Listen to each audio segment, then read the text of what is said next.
आइए बात करते हैं संजीव बजाज से, जो कि एमडी हैं बजाज कैपिटल के, और उनसे जानते हैं कि वो इसको किस तरीके से देखते हैं। जो सबसे पहले यूएस आईटी कंपनीज में शुरू हुआ, इसका बेसिक रीजन क्या है? इसका रीजन है कि आईटी कंपनीज की वैल्यूएशन बहुत गिर गई पिछले 1.5 साल में।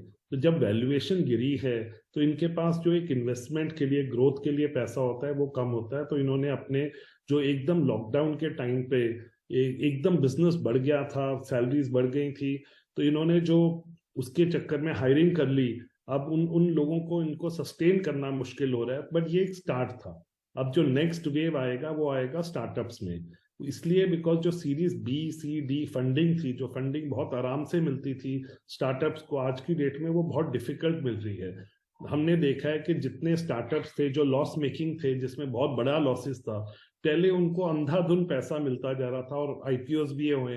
बट अगर आप आईपीओ के बाद देखिए, कंपनीज की वैल्यूएशन बहुत ज्यादा गिर गई हैं, और जो कंपनीज लॉस मेकिंग हैं उनको तो फर्दर फंड रेजिंग करना बहुत मुश्किल हो रहा है। बिकॉज अब लोग कह रहे हैं कि मुझे उसी कंपनी में लगाना है जिसका वायबल बिजनेस मॉडल है, जिसमें रेगुलर इनकम है।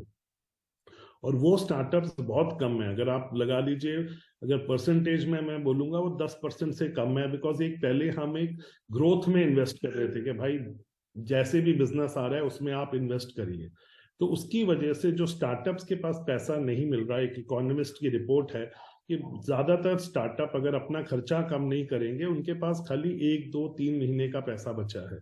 तो अगर उनका फर्दर फंडरेज बहुत कम हो रहा है या हो नहीं रहा, तो उनको अपनी ग्रोथ के लिए इन्वेस्ट करना ही पड़ेगा, उनको अपना कॉस्ट कट करना ही पड़ेगा अगर वो सरवाइव करना चाहते हैं। तो नेक्स्ट राउंड ऑफ ले offs will come from the ये जो स्टार्टअप वर्ल्ड है। और उसके बाद कमोडिटीज की प्राइसेस बहुत बढ़ गई थी, पेट्रोल की प्राइसेस बहुत बढ़ गई थी, जहां पे उन्होंने बहुत हायरिंग की है, उन्होंने बहुत खर्चे बढ़ाए हैं।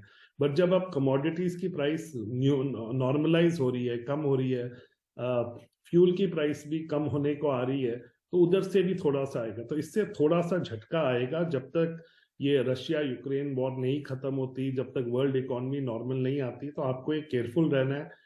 पहले एक था कि हर एक आदमी को जॉब था, हर एक आदमी को ग्रोथ थी। अब खाली बेस्ट सरवाइव करेंगे, तो आपको ज्यादा मेहनत करनी है और आपको अच्छा बनना है कि कंपनीज में जो थोड़ा कम भी करेंगे तो उसमें आप उसमें ना आए, और आप एक मतलब देखिए, इसमें एक किस्मत की बात भी है, बट आप उसमें ना आए तो आप अगर मेहनत करेंगे तो ज्यादा। और जो मैं सरकार को बोलना चाहूंगा कि ये बहुत जरूरी है इस टाइम पे हम एम्प्लॉयबिलिटी इंक्रीज करें, हम करें कि ज्यादा से ज्यादा इंडस्ट्री आए, जॉब्स बढ़े। और जो फ्रीलांसिंग की जॉब्स होती है, जैसे इंश्योरेंस एजेंट्स, म्यूचुअल फंड्स, इससे बहुत लोगों की एंटरप्रेन्योरशिप होती है, इनको प्रोटेक्ट किया जाए। आज की डेट में अगर आप इधर भी देखें, हर सेक्टर में रूल्स ज्यादा टफ किए जा रहे हैं, जो इंडिविजुअल्स के अगेंस्ट हो रहे हैं। तो इंडिविजुअल्स का जो पहले एक बहुत सारे फाइनेंशियल एडवाइजर्स होते थे वो कम हो रहे हैं। तो हमें वो भी एक एंटरप्रेन्योरशिप को भी देखना है। जो लोग अपने घर पे काम करते हैं उनके जॉब भी हमने बढ़ाने हैं। तो हमें ओवरऑल, बट यस, नेक्स्ट 6 से 12 महीने बड़ा टफ रहेंगे।